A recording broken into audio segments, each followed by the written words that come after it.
What is going on, everybody? Welcome back to the Ostrich Show. Today we're looking at the brand new LEGO Star Wars Mandalorian Fang-fighter and TIE Fighter Interceptor set 75348 with 957 pieces that retails for $99.99. So this is a cool set from the Season 3 of The Mandalorian, where we get the Mandalorian Fang-fighter, which is a new ship we have and looks pretty cool overall. Like, just seeing the picture like of the box and leaked images and stuff, I wasn't too excited for it, but seeing it in real life and building it, it is actually pretty cool. It doesn't fully function how it's supposed to, but it's still a pretty cool build. And then we also get the TIE Interceptor, which is really cool. A little bit too big, and I'll show you size comparisons, but it does look really cool. And overall, I thought for a $100 set, it didn't really feel at the price point and everything, but seeing how big both of the ships are, it kind of does work out together, and I do enjoy both of them. So, and then it made it an easier price to pay, but both ships look really cool. We get 4 minifigures or 3 minifigures and a droid, but those look really cool as well. And if we flip around on the back, we can just see a picture and more of the features of each of the ships with the pilots going in and everything, but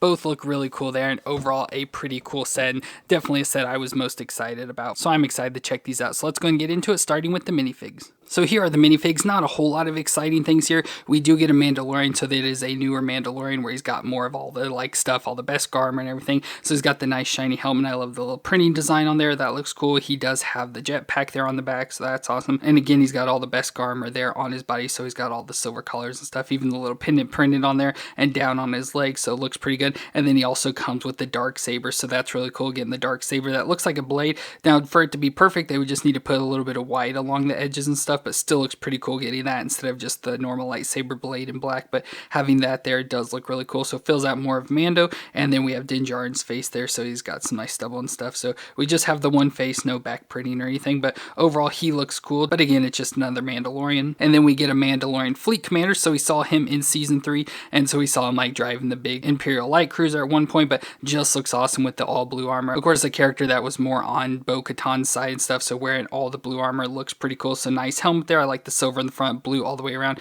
with the little V up top. Still has the rangefinder on it, and still some Beskar armor there in silver running down throughout the body, as well as the blue armor on top, so that looks cool. Jetpack on the back, comes with a thermal detonator and a little gun, and then he does have an unmasked face in there, and so it was a black character. And then we even get a hair piece that we can put on, so there we can make him filled out more. He had shorter hair, but still looks pretty decent, fills out that character. But for the Fleet Commander, we'll just kind of leave him with the helmet on, and I love all the blue, the nice bright blue color they chose and stuff, so that stands out. Pretty cool to have him. And then we get an Imperial pilot, so nothing too special about it, just looks like the TIE pilots we've had in the past, so wearing the all black, but nice details on it there. So we get the bellicles in silver, has the breathing apparatus and stuff going into the helmet, the Imperial logos up there. And then I hate the helmets though, how you can see the back of the head like that. I always hate that, but we still got the unmasked head, which it looks like it's a girl because it looks like it has eyelashes and some lipstick, but no hair piece for her or anything. But interesting, we got that nice printing on the legs and everything, and then just comes with a little blaster. And then we also get an astromech droid, so nothing too special about it, just R2-E6,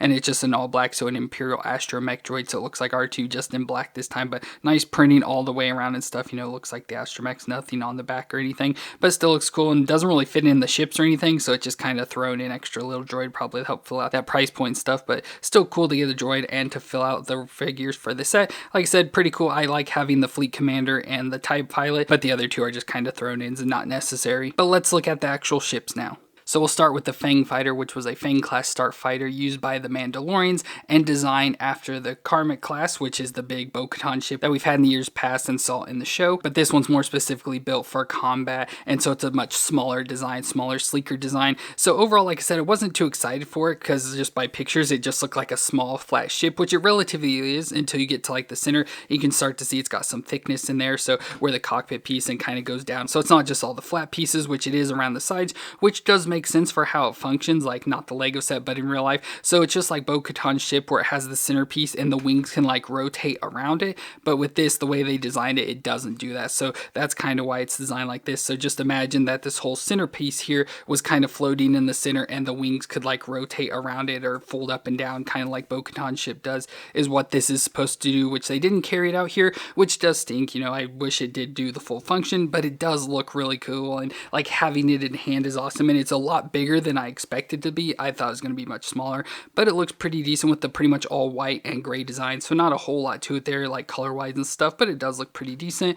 We have two laser cannons here on the front, so we have the two little cannons that look nice. Of course, the cockpit with the door that can open up and see inside, so we have a nice seat there with all the tan colors, and then we have the little cockpit and like all sorts of controls and like a steering wheel and stuff. So that looks pretty nice overall. And then we can go back to the engine. So we have three engines. Again, the center piece here that would stay stationary, and the two on the side that would be able to rotate around it, but again, doesn't function in this, but looks pretty cool. I love the blue details, you know, adds a pop of color in there. And then we can see the bottom as well, which we do have spring missiles, which I already shot one off accidentally, and I hate them so much. Of course, when I put them on display, I'll take them out, but yeah, we do have the missiles in there, so obviously we can shoot those off. And then just overall looks pretty nice and sleek. Not a whole lot to it, doesn't really do a whole lot, it just kind of sits there, but it looks really nice. But we can go ahead and put the pilot inside just so you can see that. Now I do leave everything in his hands, that of course makes him a little bit harder to get in there, but you can fit him down in there, and you have to fold his rangefinder down because the cockpit window does sit right on top of his head, so it sits right down on top of him, so you have to get the rangefinder out of the way,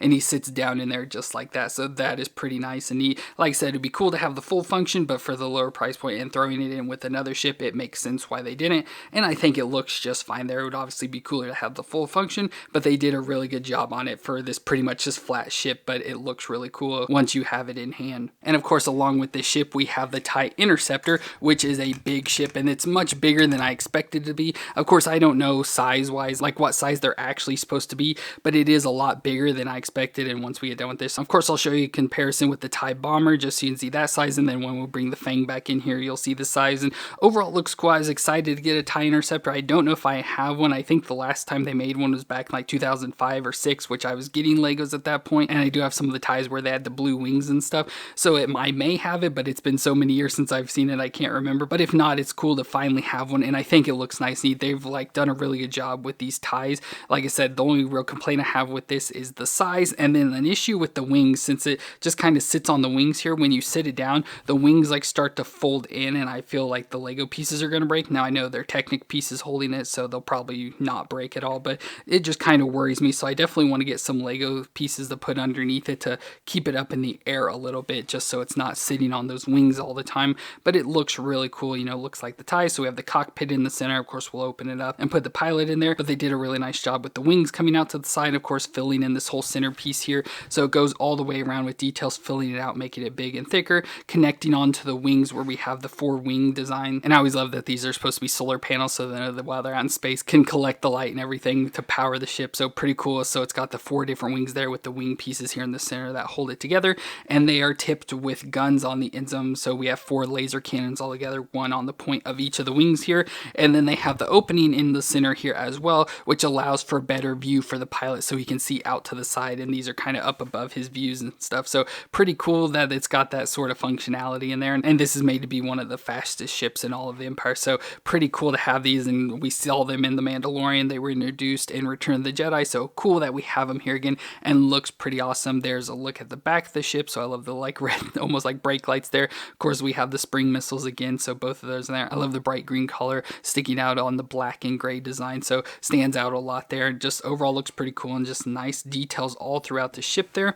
And then we can go ahead and open the cockpit. So we have the lid that opens up, so the top piece there that opens, and then also the window piece in the front opens up to get us into the cockpit there. Not a whole lot of design. There's some red and black designs on each of the sides, some see-through red stuff just like there in the front. Then we have a control panel, and then we can just sit the pilot down inside there, so we can just take our pilot and slide him down in the ship. So the pilot sits right down in the ship there just like that. So not much room for it, but I can sit in there and then fold this up. Now I do have an issue with the window, like when it folds up, it always catches on the side piece over here, so I just have to make sure I get it over a little bit there and then close the lid down. And so there we have our pilot inside. So I like that as compared to the TIE Bomber I'll show you, where we didn't get to see the inside, like it just had a piece on the front and we couldn't see into the ship. So cool to go back to where we actually have like the window that we can see in there. Of course, it's all darked out, so you can't really see much of anything, but cool to have that once again. And with that, I'll bring in the TIE Bomber. So here is the bomber that came out earlier this year, and I love this ship a lot. So I was excited that I still had it built and could actually show comparisons. So you can see size-wise just how big it is.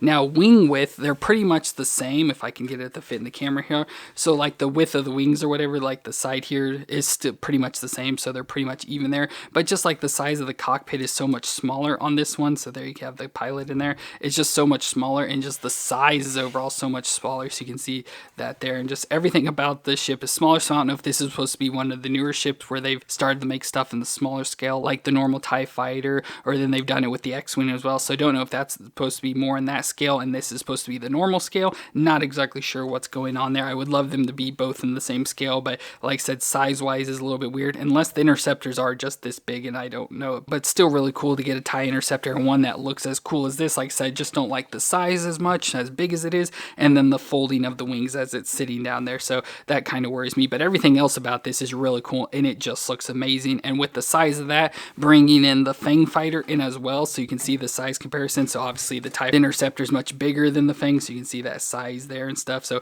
much bigger. So getting both of these together, like I said, does fill out that price point quite a bit, so it doesn't make it as much as it seemed. Paying that much money for two smaller ships doesn't really seem that good of a price, but then when you have them together and see how much space and room they take up, it does seem to work out a little bit better there. So I do really enjoy having this set, and it's definitely, like I said, one of the sets I was looking forward to the most, and then getting it and having it in hand does sort of fulfill the excitement I had for it. So no issues with that and no regrets with getting this set. So a really cool set in my opinion of the Mandalorian Fang fighter versus the TIE Interceptor. Both are cool ships that I've probably never had before. Again, can't remember the Interceptor, but both are cool. Both have cool figures. You know, I love the Mandalorian Fleet Commander, and of course always need a TIE pilot and everything, but pretty cool to go along, of course, with our Imperial R2 unit and our Mandalorian there. So cool to have this set all together. Like I said, not a whole lot to it, but still really cool to have the ships, and they're pretty good models. But let me know what you thought of the sets down in the comments, and if you enjoyed this review, let me know with a thumbs up. But I want to thank y'all for watching. I hope you all stay awesome out there, and I'll see you in our next review.